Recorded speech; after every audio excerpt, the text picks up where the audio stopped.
Samantala, antabayan na naman po ang mga balita mula sa iba't ibang rehiyon at lalawigan dito sa Pilipinas para sa ating regional news.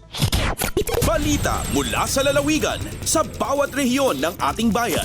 Dito sa Ang Pilipinas Ngayon.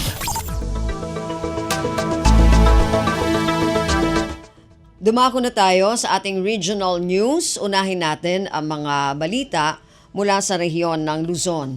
Mula sa Dagupan, antas ng inflation sa Rehiyon 1 noong Nobyembre ngayong 2024 nananatili sa 1.8% ayon sa Philippine Statistics Authority. Ang detalye ng balitang ito mula kay Ricky Casipit.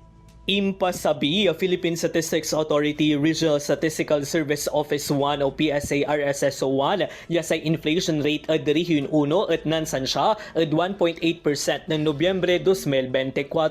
Anong kindi Attorney Sheila O. Di Guzman sa Regional Director ya PSA-RSSO 1 ababa sa level na inflation dyan Ilocos Region no ikumpara at 2.5% ya inflation na bansa at parehon bulan. Sa inflation mo at nibitlan bulan at mas ababa kumpara 2.9% ng Nobyembre 2023. Diyan kapresan wala 2.0% sa average inflation ya rehiyon natan ya taon. Sa manunan sangugan ya inflation at Ilocos Region at sa food and non-alcoholic beverages ya walay 3.6% tan 78.7% share tumbukan na personal care tan miscellaneous goods and services ya walay 4.5% ya inflasyon tan 12.6% share sa kumatlo at sa restaurant and accommodation services iwalay 1.0% inflasyon tan 7.3% share. Manlalapod dyan RP Dagupan City Pangasinan aya si Ricky Casipit para sa Radyo Pilipinas World Service. Balita mula sa lalawigan sa bawat rehiyon ng ating bayan. Dito sa Ang Pilipinas Ngayon. Maraming salamat, Ricky. Yan ang ulat mula sa Dagupan. Samantala, dumako naman tayo sa Bontoc, Mountain Province at 4 na lokal na pamahalaan sa lalawigan nakatanggap ng Seal of Good Local Governance Award mula sa Department of the Interior and Local Government. Ang detalye ng balitang ito mula kay Donna Cawis Balyo. Nakaala iti maikaupat a Seal of Good Local Governance Award ti Provincial Government ti Mountain Province. Sigon iti damag nga inpablaak ti Mountain Province Provincial Information Office. Tinasao nga pamadayaw kat inawat ni Governor Bonifacio Lacwasan Jr. kadwana ni Sigod a Provincial Administrator Franklin Odsi. Itinaangay iti Lunes a Seal of Good Local Governance 2024 Awarding Ceremony Cluster 2 sa Jai Manila Hotel. Padamag pa ti PLGU-PIO ang naalamat dagiti munisipalidad ti Barlig, Baoco, Besao, ken sabangan ti SGLG Seal. Kas in pablaak ti DILG, ti maysa nga SGLG Provincial LGU Awardee kat maikan iti pondo 3 million pesos bayat nga ti Municipality LGU Awardee kat makaala iti nasruk 1.1 million pesos. Ti Seal of Good Local Governance kat award, incentive, honor, and recognition-based program ti amin a local government units. Narpos na Bontoc, Donna Cawis Balyo para sa Radyo Pilipinas World Service. Balita mula sa lalawigan sa bawat rehiyon ng ating bayan. Dito sa Ang Pilipinas Ngayon. Maraming salamat, Donna. Yan ang ulat mula sa Bontoc. Dumako naman tayo sa Lucena, Sariaya Farmers Federation, layuning pag-isahin ang mga magsasaka sa bayan at magkaroon ng ugnayan upang malaman ang mga pangangailangan ng bawat isa. Ang detalye ng balitang ito mula kay Carmi Isles. Nilalayo ng Sariaya Farmers Federation o SAFA-Fed na pag-isahin ng mga magsasaka at magkaroon ng mga ugnayan upang malaman ang mga pangangailangan ng bawat agrikultor sa bayan ayon kay SAFA-Fed Chairman Edwin Baladad. Sa usapang agrikultura sa Radyo Pilipinas Lucena ngayong umaga, ibinahagi ni SAFA-Fed Chairman Baladad na pangunahing dahilan ng pagsapi ng kanilang mga samahan sa federasyon ay upang mapaunlad ang kanilang mga pamumuhay. Paliwanag ni Baladad, kailangan magsama-sama ang mga magsasaka dahil kung magkakanya-kanya sila, hindi sila matutulungan ng pamahalaan. Ikinuwento rin ni Baladad na nagsimula ang SAFA-FED noong 1999 at binuo ito sa pamamagitan ng mga magsasaka sa bawat barangay ng Sariaya at ginawa itong isang federasyon hanggang sa dumami ang mga miyembro at lumago ang samahan. Mula sa RP Lucena, ito si Carmi Isles para sa Radyo Pilipinas World Service. Balita mula sa lalawigan sa bawat rehiyon ng ating bayan. Dito sa Ang Pilipinas Ngayon. Maraming salamat kay Carmi mula dyan sa Lucena. Samantala, dumako naman tayo sa Palawan. Paleng QR ng Bangko Sentral ng Pilipinas umaarangkada na sa Palawan. Ang detalye ng balitang ito mula kay Miriam Basig.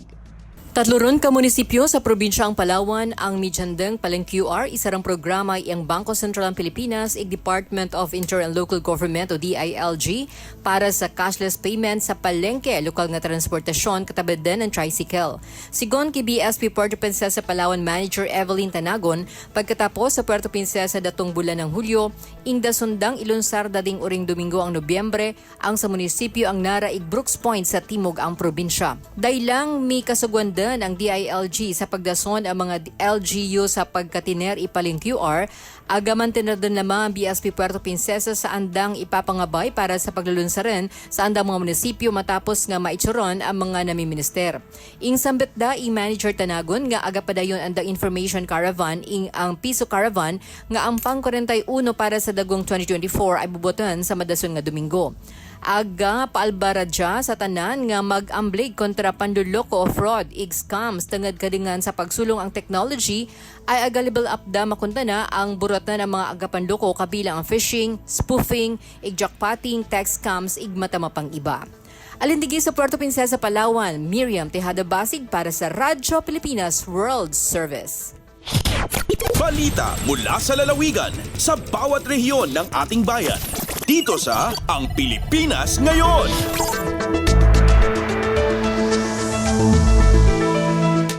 Maraming salamat, Miriam. Yan ang ulat mula sa Palawan at kabuuan na ulat mula sa rehiyon ng Luzon.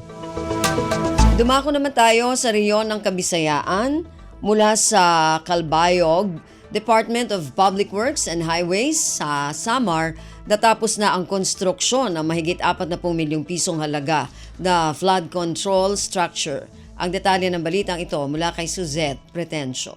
Nakumpleto na sa Department of Public Works and Highways o DPWH Samar 1st District Engineering Office ang konstruksyon sa 40.6 million pesos nga flood control structure sa Gandara River sa Barangay Minda, Bungto, San Gandara, Probinsya San Samar. May sukol nga 200 meters nga kahilaba og 3 meters nga kahitaas ang nasabi nga istruktura. Samtang parte liwat sa proyekto ang sidewalk nga may parehas nga kahilaba og 1 meter nga kahilapad. Ginbutangan liwat ang proyekto san parapet para malikyan ang miskan sino o miskan nano nga butang nga mahuhulog. Nagpahayag naman si Anita Ivasco, residente san Barangay Minda, san pasasalamat san pagtindog san istruktura. Pahayag pa niya nga pinaagi san proyekto, matatalwas na sira san pagbaha durante san makusog nga pag-inuran. Tikang sa Radyo Pilipinas Calbayog, ini si Suzette Pretencio para sa Radyo Pilipinas World Service.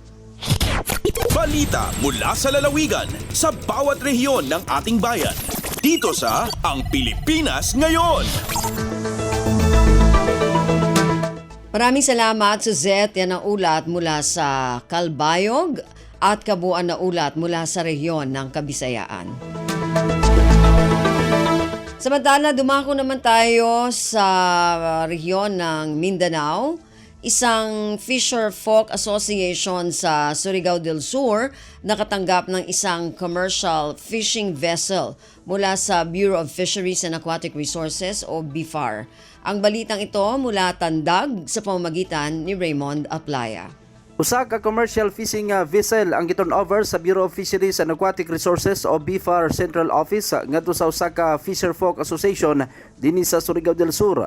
Sa interview sa Radyo Pilipinas Tandag, gibutiyag ni Beatriz Canonego, ang OIC Provincial Fisheries and Aquatic Resources Officer kon na PIFARO ning probinsya, nga gipahigayon ang turnover sa usa ka unit sa 62-footer nga fiber reinforced plastic o FRP handline fishing boat dito sa lungsod sa Barubo.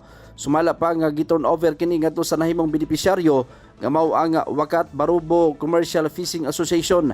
Sigun ini nga nagkatidad og 1 milyones pesos ang maong panagatan nga gipunduhan na ilawom sa Capacitating Municipal Fisher Program sa BIFAR. Gamiton matud pa kini alang sa pagpangisda og tuna nga mao'y nagunang panginabuhi sa mga miyembro sa maong asosasyon.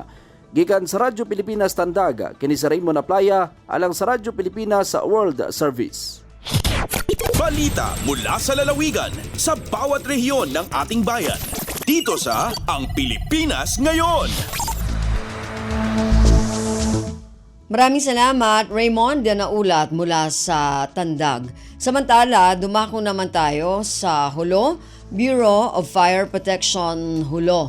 Ipapatupad na ang Oplan Iwas Paputok sa susunod na linggo. Ang detalye ng balitang ito mula kay Fatma Gino. Mahugot piyatumtumi SFO4 Abdulakin Jamaluddin na kurasin Holo Fire Station sa Bureau of Fire Protection di Halupa Sug inaraayatin subay maghali day nga mga aramhalabya na sinasunog. Kiyaway tahi SO4 Jamaluddin hapit siyang putagunom sinabulan ini December hatahunyan tagnaan nila na impaglimot hawalu barangay sinahulo hasupay hipahati inatungod pa Oplan Iwas Paputok habihon magsusuk na impagpinda simpatahunan. Biyasin pagkabiyaksahan aon deng hakaibanan raya ti magsampang sintahon bago sauta aon mga kabataan ni magpakay si mga bustak-bustak amin makamumula pabaran mamut na papamaybay.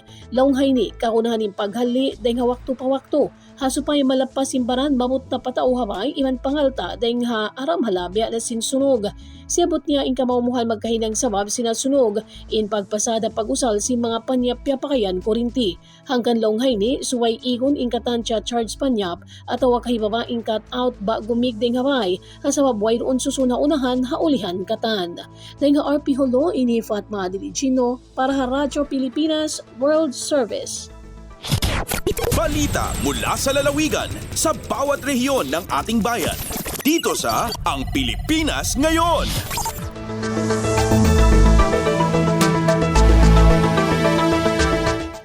Maraming salamat, Fatma, yan na ulat mula sa Hulo at kabuuan na ulat mula sa rehiyon ng Mindanao.